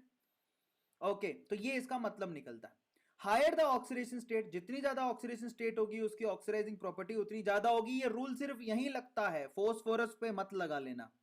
अब हम बात करते हैं इनके कंपाउंड की, स्पेशली क्लोरीन की बात करेंगे। तो देखो भैया कुछ ऐसा है, सबसे पहले तो प्रिपरेशन मेथड चेक करते हैं। अगर आप HCl का रिएक्शन कराओगे, देखो KMnO4 which is a good oxidising agent, जो कि क्लोरीन बाहर निकाल देगा, क्योंकि क्लोरीन यहां पर माइनस के 1 पर ऑक्सीडाइज होकर 0 पर चला जाएगा। K2Cr2O7 जो कि बहुत अच्छा ऑक्सीडाइजिंग एजेंट है, जो कि क्लोरीन बाहर निकालता है। MnO2 से रिएक्शन कराओ तो भी क्लोरीन बाहर निकाल के दे देगा। O2CuCl2 से रिएक्शन कराओगे तो भी क्लोरीन बाहर निकाल के दे देगा। तो मतलब ये कि ये जो एसिड है HCl, उसकी reaction KMnO4, K2Cr2O7, MnO2, CuCl2 किसी से भी करा लो, सबसे क्लोरीन बाहर निकलेगा। आ गया सबको समझ में? मतलब सिंपल सा ये निकलता है। Is it clear? अब हम बात करेंगे रिएक्शंस ऑफ क्लोरीन की। क्लोरीन की रिएक्शन जरा चेक करो। देखो क्लोरीन है ना, क्लोरीन की रिएक्शन अगर आपने किसी ठंडे NaOH, ठंडे बेसिक मीडियम, ठंडे सोडियम हाइड्रोक्साइड के साथ करा दी, तो यहां पर तो कोई प्रॉब्लम नहीं है, वो HCl और HOCl यानी कि एक नॉर्मल एसिड और एक ऑक्सो एसिड बना के देगा। लेकिन अगर आपने हॉट NaOH के साथ करवा दी तो नॉर्मल एसिड के साथ साथ HClO3 मतलब हायर ऑक्सो एसिड बना के देगा। हायर ऑक्सो एसिड का मतलब +5 वाला बना के दिया है इसने। हॉट मतलब उसमें पावर ज्यादा होती है, तो हायर ऑक्सो एसिड उसने बना के दिया। अगर क्लोरीन की रिएक्शन अमोनिया के साथ कराओगे तो ये आपको पता है, एक्सेस ऑफ अमोनिया के साथ अमोनियम क्लोराइड बना के देता है, प्लस नाइट्रोजन गैस बाहर निकलती है। इसको आप गौर से देख लो भैया, ये बहुत इंपॉर्टेंट है। एक्सेस, अगर अमोनिया एक्सेस में है तो नाइट्रोजन गैस बाहर निकलेगी। लेकिन अगर मान लो कि क्लोरीन की रिएक्शन आपने अमोनिया के साथ करवाई जिसमें क्लोरीन एक्सेस में है, इन दैट केस आपके पास एक ये फ्लेमेबल कंपाउंड, एक्सप्लोसिव कंपाउंड बनेगा, ये नाइट्रोजन ट्राइक्लोराइड NCl3 और HCl बाहर निकलेगा। ये सवाल बहुत बार पूछा जाता है। Now this is really one of the most important question. समझ में आता है कि भैया अमोनिया एक्सेस में है तो अमोनियम क्लोराइड और नाइट्रोजन गैस बाहर निकलेगा, लेकिन अगर क्लोरीन एक्सेस में है तो NCl3 और HCl बाहर निकलेगा। क्लोरीन अगर SO2 के साथ रिएक्शन करेगा तो ये आपके पास SO2Cl2 बना के देता है, जो कि बहुत सारे ऑर्गेनिक रिएक्शंस में काम आता है, फ्री रेडिकल मैकेनिज्म में काम आता है। Na2SO3 के साथ रिएक्शन करेगा तो ये क्या करेगा, सोडियम सल्फाइड को सोडियम सल्फेट में कन्वर्ट कर देगा, सल्फेट आयन में कन्वर्ट कर देगा। मतलब बेसिकली क्लोरीन खुद कैसे काम कर रहा है, ज्यादातर ये सामने वाले को ऑक्सीडाइज करने की काम करता है, ऑक्सीडाइजिंग एजेंट की तरह काम करता है, क्योंकि खुद को रिड्यूस करता है, वो Cl- में कन्वर्ट हो जाता है। अगर FeSO4 की बात करें तो ये फेरस जो कि प्लस का 2 है उसको प्लस के 3 में कन्वर्ट कर देगा। अगेन ये ऑक्सीडाइजिंग एजेंट की तरह काम कर रहा है। एल्यूमिनियम के साथ भी AlCl3 बना लेगा, Al2Cl6 यानी कि वो डाइमर फॉर्म में रहता है, ये तो आपको पता ही है क्योंकि वो लुईस एसिड है। फोस्फोरस के साथ रिएक्शन करेगा तो PCl3 बना लेगा, एक्सेस में होगा तो PCl5 बना के दे देगा। अब हम चलते हैं इंटर हेलोजन कंपाउंड का मतलब समझो। इंटर हेलोजन का मतलब हेलोजन हेलोजन आपस में भी कंपाउंड बनाते हैं, समझ में आ गया? जैसे कि halogen halogen ICl, this is inter halogen compound जो आयोडीन ने क्लोरीन के साथ रह के बनाया। अब जैसे कि आपको मैं समझाता हूं, देखो 1:1 में भी कंपाउंड बनता है, 1:1 में हर कोई बनाता है। देखो ClF, BrF, BrCl, ICl, IBr, इसमें आपको सारे के सारे देखो यहां पर जरा चेक करो, जो लेस, जिसकी इलेक्ट्रोनेगेटिविटी कम है वो प्लस के 1 पर दिखेगा, जिसकी ज्यादा वो माइनस के 1 पर दिखेगा। तो ये कंपाउंड आपको देखने को मिलते हैं। लेकिन एक होता है 1:3 वाला कंपाउंड, 1:3 तो उसमें क्या होता है, जैसे कि ClF3, जो 3 वाले होंगे ना वो छोटा वाला एटम होगा, समझ में आ गया, जैसे कि फ्लोरीन BrF3, IF3, ICl3। तो बड़ा वाला एक होगा, छोटे वाले 3 होंगे, समझ में आ गया। बैलेंसिंग के पॉइंट ऑफ व्यू से सोचा करो। एक 1:5 के कंपाउंड भी बनते हैं, वो रेयर होते हैं, जैसे कि ClF5, BrF5, IF5, समझ में आ गया। तो उसमें जो आपको आयोडीन दिख रहा है वो प्लस के 5 पर है। और 7 वाले कंपाउंड भी होते हैं, जैसे कि IF7। तो यहां पर आयोडीन जो है प्लस के 7 ऑक्सीडेशन स्टेट पर है, फ्लोरीन का तो फिक्स है, माइनस का 1। अब हम आगे चलते हैं, प्रिपरेशन मेथड जरा चेक करो। अगर आप लोगों ने इक्वल वॉल्यूम में लिया, मतलब क्लोरीन भी एक ही है, फ्लोरीन भी एक ही है, तो ये आपको क्या बना के देंगे, 1:1 वाले कंपाउंड ClF। अगर आपने इक्विमोल आयोडीन और क्लोरीन को एक एक ही मोल में लिया है तो ये ICl बना के देगा। लेकिन जो एक्सेस में लोगे, जैसे कि यहां पर फ्लोरीन एक्सेस में लिया आपने, तो ये बना देगा ClF3। अगर आपने यहां पर ब्रोमीन के साथ एक्सेस ऑफ फ्लोरीन की रिएक्शन कराई तो ये BrF3। इसी तरह से ब्रोमीन की और ज्यादा एक्सेस ऑफ फ्लोरीन से रिएक्शन करा दी तो BrF5 भी बना सकता है। वो आया समझ में, इसी तरह से कंपाउंड बनाते हैं। तो जैसे कि फ्लोरीन है, वो ज्यादा क्वांटिटी में जुड़ सकता है क्योंकि उसकी साइज छोटी होती है, तो उसको एक्सेस में लेना होता है, तो कंपाउंड बन जाएगा। हम बात करते हैं यहां पर oxo acids of chlorine structure.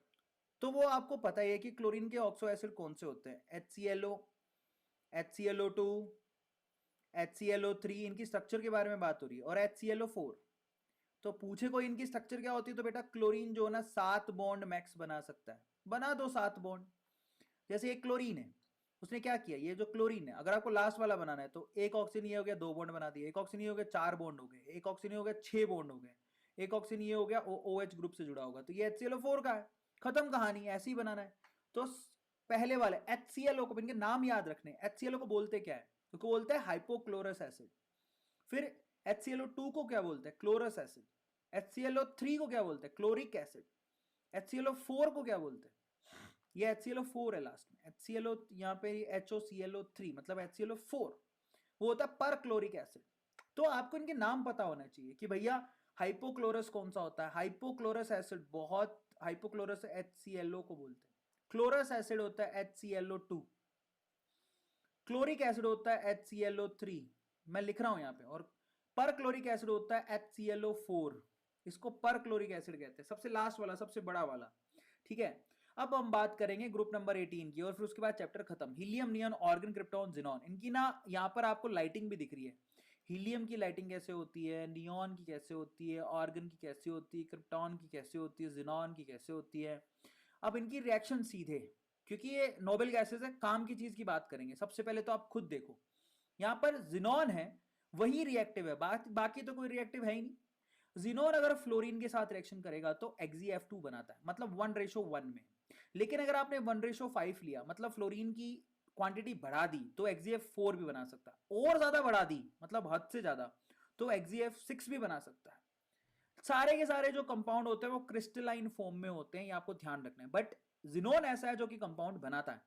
अब यहां पर एक इंटरेस्टिंग चीज है, सबसे ज्यादा सवाल पूछे जाते हैं इनका, हाइड्रोलिसिस के ऊपर सवाल आते हैं। Now this is really very very very important. तो मैं आपसे कहूंगा कि ऊपर वाली रिएक्शन को अलग से देखो और फिर नीचे वाली रिएक्शंस को अलग से देखना। ऊपर वाली रिएक्शन को देखो, अगर आपने XeF6 को पानी में डाल दिया, तो मैं आपसे एक बात बोल रहा हूं, जरा चेक करना। यहां पर Xe अभी कितने ऑक्सीडेशन स्टेट पर है, प्लस के 6 पर, वो हमेशा प्लस के 6 पर दिखेगा आपको। अगर एक बार आपने पानी से रिएक्शन कराया तो वो क्या करेगा, XeOF4 बनाएगा, मतलब 2 फ्लोरीन हट गए, 2 फ्लोरीन हट गए, उन्होंने 2 हाइड्रोजन के साथ HF को बाहर निकाल दिया और ऑक्सीजन घुस गया उसकी जगह पे। अभी भी Xe के ऊपर +6 ही है। अगर आप फिर से रिएक्शन कराते हो H2O की, तो यहां पर 2 हाइड्रोजन 2 फ्लोरीन को लेके भाग जाएंगे फिर से, तो क्या बनाएगा, XeO2Ft। कुछ नहीं हो रहा, 2 हाइड्रोजन 2 फ्लोरीन को लेके भाग रहे हैं और ऑक्सीजन अपनी जगह बना रहा है उसके अंदर। आ गया समझ में।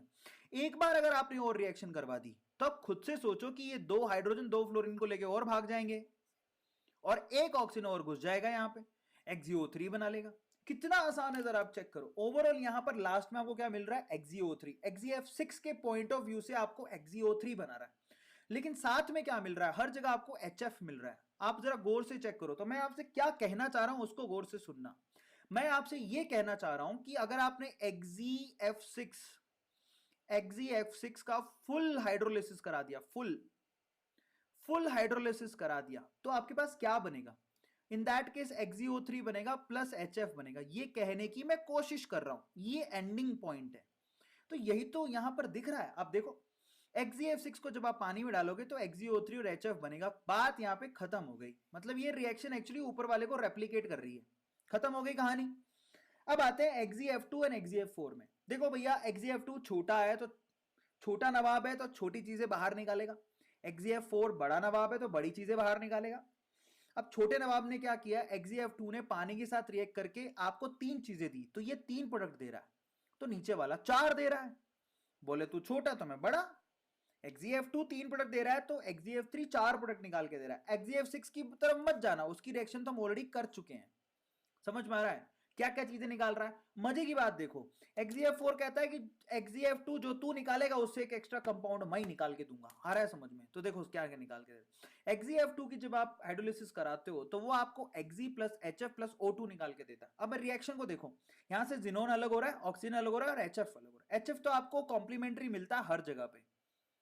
अब XeF4 का जब आप पानी के साथ रिएक्शन करा रहे हो तो 3 ऊपर वाले कंपाउंड तो एज इट इज मिल रहे हैं, एक चीज एक्स्ट्रा मिल रही है और वो क्या है, XeO2 XeO3। समझ में आया? तो ये एक है बॉबी देओल, एक है सनी देओल। तो बॉबी देओल छोटा है तो वो 3 चीज निकाल रहा है, सनी देओल बड़ा है, उसका हाथ 2.5 किलो का हाथ है, वो 4 चीज निकाल के दे रहा है। आ गया समझ में? अब रिएक्शन याद करनी बहुत आसान है। अगर मैं बोलूं कि इन रिएक्शन को लिख के बताओ तो देखो बच्चों का सा खेल है। अगर आप एक बार मेरी बातों को ध्यान से सुन लिए तो आप लिख सकते हो। जैसे कि मैं अगर कहूं तो चलो लिख के बताओ, XeF2 का रिएक्शन कराओ पानी के साथ। अगर आपने XeF2 का हाइड्रोलिसिस करवा दिया तो देखो सबसे पहले तो ये Xe देगा प्लस HF कॉम्प्लीमेंट्री देगा प्लस ये आपको O2 निकाल के देगा, और इसके अलावा कुछ है? खत्म हो गई कहानी।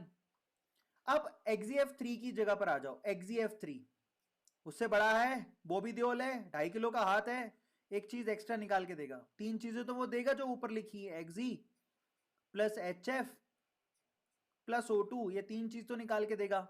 प्लस साथ में और क्या निकाल के देगा, XeO3 निकाल के देगा एक्स्ट्रा। ये है सनी, ये है बॉबी पाजी, बॉबी देओल, ये है सनी देओल। अब इनके पापा आए हैं, पापा कहता तुम्हारे समेशन निकाल के दूंगा मैं। मतलब XeF6 की बात करें और उसका अगर आपने हाइड्रोलिसिस करवाया तो वो कहता है भैया बॉबी बेटा तुम्हारी चीजें कम निकली हैं। क्या चीज कम निकली है बॉबी बेटा के पास? XeO3 कम है। सनी बेटा के पास XeO3 ज्यादा है, तो कहता है कोई बात नहीं बेटा मैं वही चीज निकाल के देता हूं। तो वो ही निकाल के देते हैं XeO3 प्लस HF, क्योंकि धर्मेंद्र बाजी कहते हैं बच्चे तो अपने होते हैं।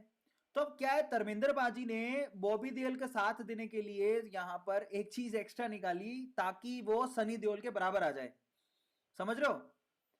तो ये चीज मैं पहले ही करा चुका हूं, और ये पता है इस पे सवाल बहुत आता है, प्लीज आप इसको नोट डाउन कर लो। ये तरीका है इसको याद करने का। पता है इनके साथ जितना दिमाग के साथ खेलो, बॉलीवुड हॉलीवुड छोड़ो, दिमाग लगाओ। समझ में आ रहा है? वो उतना ही। नीचे नीचे धर्मेंद्र बाजी है सबसे बड़े, XeF6। वो कहता है मैं तो मैं तो बूढ़ा हो गया, 2 ही चीज निकालूंगा। तो बॉबी देओल 3 चीज निकाल रहा है, सनी देओल 4, और धर्मेंद्र बाजी 2 ही चीज निकाल के दे रहे हैं। पर धर्मेंद्र बाजी बड़े हैं, पर बूढ़े हो गए इसलिए 2 ही चीज निकाल के दे रहे हैं। अब यहां पर आ जाते हैं, अगर मैं कोई सवाल पूछे कि भैया XeF2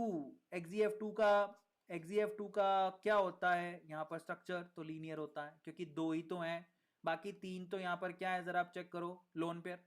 XeF4 का स्ट्रक्चर कैसा होता है, तो स्क्वायर प्लेनर होता है। 4 है ना तो स्क्वायर में जुड़ जाएंगे। यहां पर XeF5 ये कितने, 2 2 4 2 6। XeF6 का स्ट्रक्चर कैसा होता है? XeF6 का स्ट्रक्चर डिस्टॉर्टेड ऑक्टाहेड्रल होता है क्योंकि एक लोन पेयर भी है, ठीक है। और XeOF4 का स्ट्रक्चर कैसा होता है? XeOF4 का स्ट्रक्चर कैसा होता है, सवाल पूछा आता है। स्क्वायर पिरामिडल होता है, बना भी सकते हो इसको, बड़ी बात नहीं है कोई। और लास्ट में आता है XeO3, उसका पिरामिडल होता है। अब कोई पूछे तो अब इनका हाइब्रिडेशन से इनका आंसर सबका दे सकते हो। अगर कोई मुझसे पूछे कि चलो बताओ XeOF4 इसका हाइब्रिडेशन बताओ, तो मैं क्या कहूंगा, देखो 4 फ्लोरीन और 1 ऑक्सीजन, 5 चीजों को Xe ने जोड़ा, ठीक है। 5 चीजों को जब जोड़ा तो उसने 4 इलेक्ट्रॉन Fe के साथ काम लिए, 2 इलेक्ट्रॉन उसने ऑक्सीजन के साथ, 6 8 होते हैं, 6 चले गए तो एक लोन पेयर, 5 और ये कितना हो गया 6। 6 के हिसाब से आप ऑक्टाहेड्रल स्ट्रक्चर काउंट करते हो, लेकिन आपके पास यहां पर मेंबर तो 5 ही है। ज्योमेट्री ऑक्टाहेड्रल होनी चाहिए लेकिन मेंबर तो 5 ही है ना, 4 ये और 1 ये। तो ऑक्टाहेड्रल ज्योमेट्री बनाओ पहले, ये ऑक्टाहेड्रल ज्योमेट्री होती है जहां पर एक्सी यहां रहेगा और बाकी यहां पर, ये खुद ही बना सकते हो, कोई बड़ी बात नहीं है।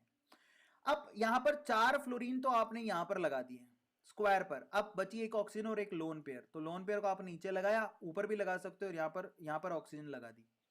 तो इसको क्या बोलते हैं, इसको बोलते हैं स्क्वायर पिरामिडल। ये स्क्वायर है और एक ऊपर जा रहा है यूं करके, ये क्या है, ये पिरामिड है, तो स्क्वायर पिरामिडल स्ट्रक्चर हो गई। तो अगर आपको हाइब्रिडेशन निकालनी आती है तो आप आसानी से आंसर कर सकते हो, कोई बड़ी बात नहीं है। या फाइनली गाइस, बल्ले बल्ले शामा शामा, आपका ये चैप्टर हो गया है खत्म, पीस आउट हो गया भैया। अगर आपको वाकई में कुछ भी चीज समझ में आई हो, पसंद आई हो, मजा आया हो, तो आप प्लीज इसको लाइक करना मत भूलेगा भाई।